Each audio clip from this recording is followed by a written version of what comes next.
প্রতিটা গ্রামে 1 লক্ষ স্বাস্থ্যকর্মী নিয়োগ দেওয়া হচ্ছে, যার মধ্যে 80% মহিলা নেওয়া হবে, মিডওয়াইফার, কেয়ার গিভার, নার্স।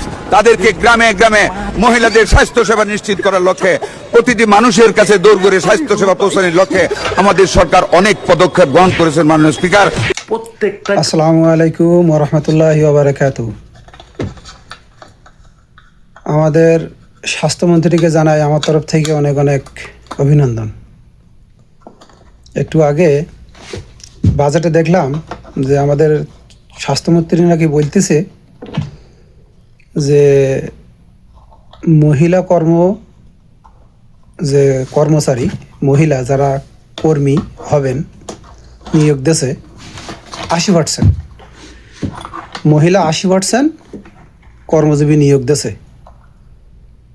তো আমাদের স্বাস্থ্যমন্ত্রী মনে হয় দেখিনি ইদানিং 10% মহিলা বর্তমান সমাজে ভূমি অফিস, কারেন্ট অফিস, স্বাস্থ্য অফিস, তো এরা 2টা পুরুষই সমান শক্তি রাখে, 2টা পুরুষই সমান শক্তি রাখে। আর কিছু কিছু পুরুষ আমরা নারীর চেয়ে নরমভাবে চলাচল করা লাগে।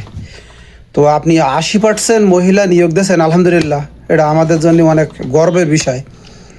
তো আপনি ওর সাথে আরেকটা জিনিস অ্যাড করিয়ে দেবেন, জন্ম বিরতিকরণ ইঞ্জেকশন আছে না, 5 বছরের যে একটা ভ্যাকসিন, এই ভ্যাকসিন একটা মেরিয়ে দেবেন, এই 5 বছরের ভ্যাকসিন একটা মেরিয়ে দেবেন। তাতে কিছু জারদ সন্তান পয়দা হবে না, আমাদের সমাজটা হয়তো আরও ভালো থাকবে।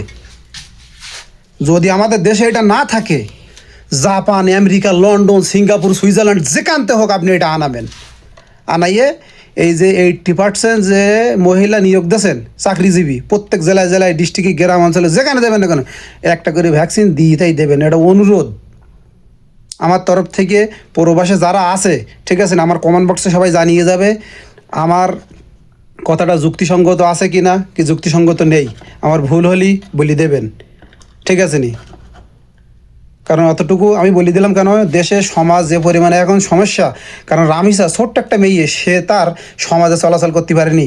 আর আমাদের স্বাস্থ্যমন্ত্রী 80% মহিলা নিয়োগ দিচ্ছে, সমাজটা কোথায় যেয়ে দাঁড়াবে এইটা হয়তো আমরা অনুভব করতে পারি, সমাজ অনুভব করার পরবর্তীতে, কিন্তু আমাদের স্বাস্থ্যমন্ত্রী হয়তো এটা অনুভব করতে পারবেন না।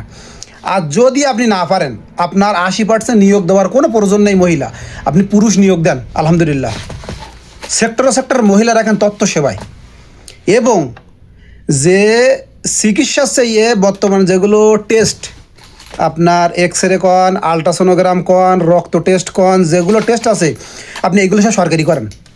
এবং এইগুলো সরকারি তথ্য, এগুলো যে টাকা যেগুলো আমরা তথ্য নেব কি তথ্য দেব কি আমাদের প্রয়োজন, এইগুলো পুরোটাই আপনি ব্যাংকের মাধ্যমে করে দেবেন।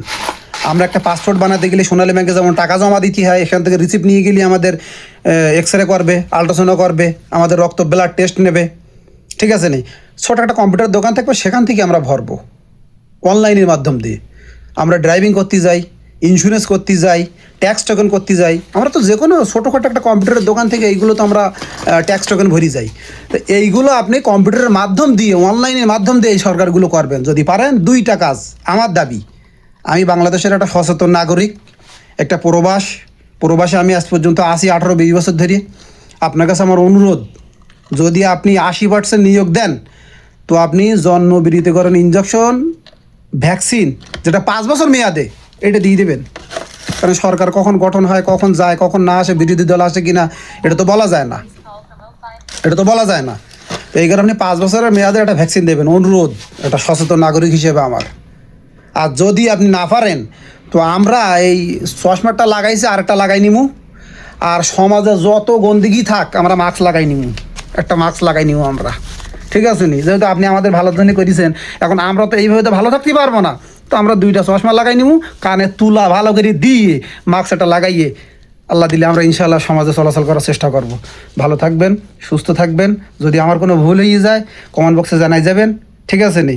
ছোটো ভাই হিসেবে, ছোটরা যারা আছেন বড় ভাই হিসেবে, ঠিক আছে নি? তথ্যমন্ত্রীর কাছে আমার এটা অনুরোধ, আমাদের প্রধানমন্ত্রীর কাছে অনুরোধ, আমার স্বাস্থ্যমন্ত্রীর কাছে আমার একটা অনুরোধ, যে কথাগুলো যে বলে গেলাম কেউ খারাপ মাইন্ডই নেবেন না।